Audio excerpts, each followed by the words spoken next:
I've called this the 1960s, a brand plucked from the burning. You know what a brand is? It's a stick or a twig or a piece of wood pulled out of a fire just before it's burnt up and destroyed. And I feel like that, especially when I look back to the 1960s. Where did I get the phrase from? Well, it comes in a number of places. The prophet Zechariah said, "Then he showed me Joshua the high priest, standing before the angel of the Lord, and Satan standing at his right hand to accuse him. And the Lord said to Satan, 'The Lord rebuke you, O Satan. Is not this a brand plucked from the fire?'" And then Charles Wesley wrote in one of his hymns about himself feeling like that. "Where shall my wandering soul begin? How shall I all to heaven aspire? A slave redeemed from death and sin, a brand plucked from eternal fire."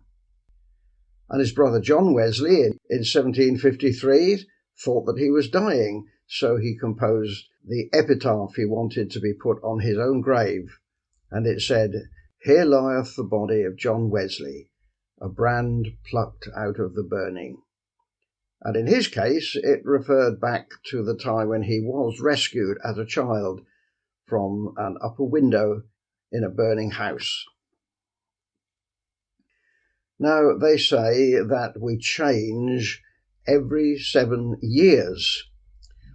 Now, I became 14 in 1960. That's 2 times 7, of course, 14. And there you see me in 1960 on the left. And throughout most of 1968, I was 21. That's 3 times 7, of course. And there you see me with a ring around my head, not intended to be a halo, of course, just a ring to identify me with some of the other Christians that I was with at Trinity College, Cambridge. Now, the 1960s are described as a watershed in modern religious history, major efforts at theological modernization. And that quote and all the other quotes from this talk are from this book you can see by Hugh MacLeod, The Religious Crisis of the 1960s. Theological modernization. They wanted to change theology so that it sounded more in tune with the mid-20th century and its attitudes and prejudices and sensitivities. And so they changed the message of the Bible as it had been understood for many years. The early 1960s, from about the later 1950s to 1962 or 63, provide a bridge between the post-war years and the all-embracing spirit of experiment and iconoclasm of the late 1960s. Major religious changes were already underway. So iconoclasm, of course, is destroying the icons, and experiment is trying out new things. And against that background, there were major religious changes underway. Now, part of those changes were associated with a group called the Cambridge Theologians. And we read that the Cambridge Theologians believed there was an urgent need for questioning existing orthodoxies. The result was a collection of essays entitled Soundings, published in 1962, which established the reputation and notoriety of Cambridge as the main centre of new theological thinking in England. And there you see a picture of Trinity College, Cambridge, where I was a student, and just to the left on the photograph of the fountain, you see the chapel where one of those Cambridge theologians was the chaplain in the college.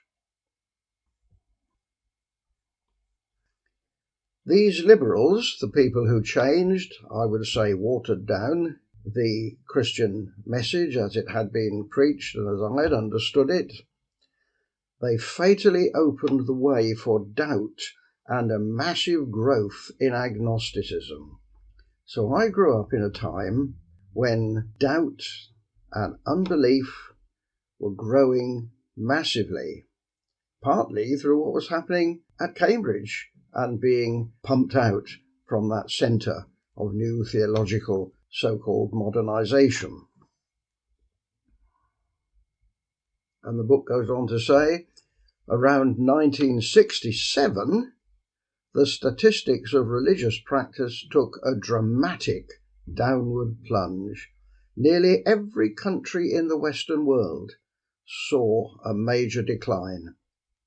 There you see a chapel in England on the left, a chapel in Wales on the right, and I have got many photographs of chapels with for sale notices outside. And I believe that that is, to a very significant extent, the result of these theological changes which produced a message that no longer converted people and gripped hold of them and held them and excited them and made them into committed disciples following and believing the gospel. The crisis reached a point of extreme intensity between about 1967 and 1972. At the same time, an increasing proportion of the younger generation were growing up with little exposure to Christianity.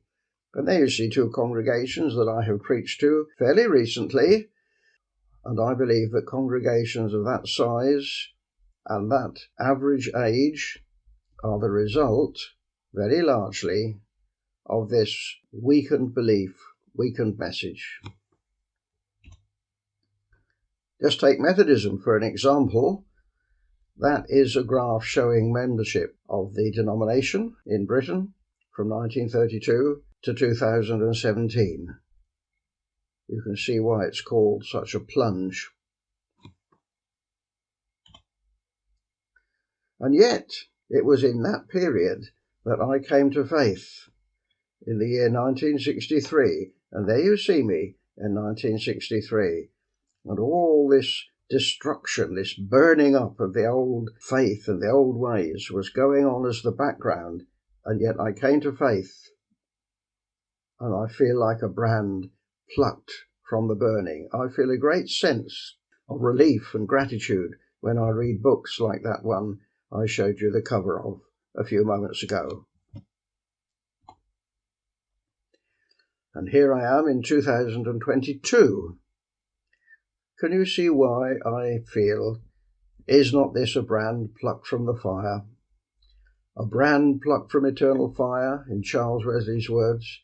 A brand plucked out of the burning, in the words of John Wesley. 1963 to 2022.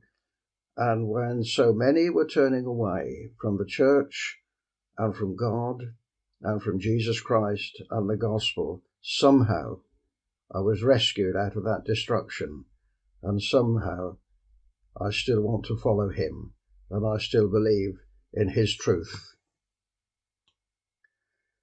If you would like to read articles, listen to audio recordings, have suggestions for recommended reading, or places to visit, or simply to contact me, go to this website, primitivemethodism.com. God bless you.